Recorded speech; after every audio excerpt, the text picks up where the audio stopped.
I observe that singing is taken very lightly. I see that someone with a decent vocal tone, a bit of an ear for music, who can sing at a basic level, feels they can become a professional singer, wants to get on stage, make albums, and believes they deserve to be successful in this field. In our youth, during the 90s and 2000s, we saw many singers who weren't particularly good, whose voices weren't that great, and whose live performances were poor, become very popular through various production companies and their media relations. And now, young people, those who want to enter this field, might be approaching the subject with an if they could do it, so can I mentality. Singing is actually a matter that should be taken seriously, just like playing an instrument.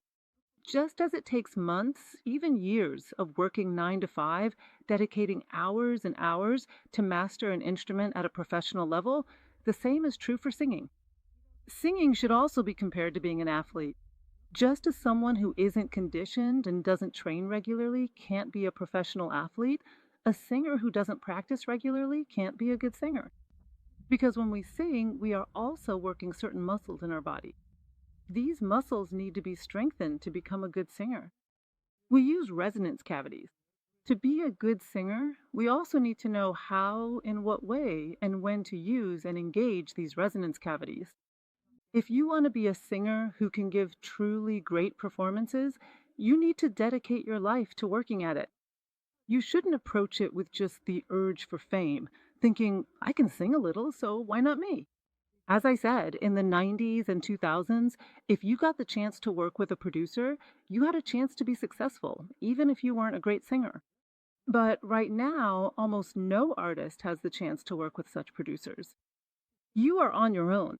You have many competitors who are also working on their own, just like you. There are too many aspiring singers. That's why, first and foremost, you have to be very good. I always talk about digital marketing. I talk about a singer's branding. I talk about contracts. I talk about copyright law. But before all of that, you really need to be an artist who performs your craft very well. You need to be a singer who uses your voice very well. You need to invest in this. If possible, you need to work regularly with a singing teacher, with a vocal coach. You need to know how to use the muscles that produce your voice, and you need to strengthen those muscles.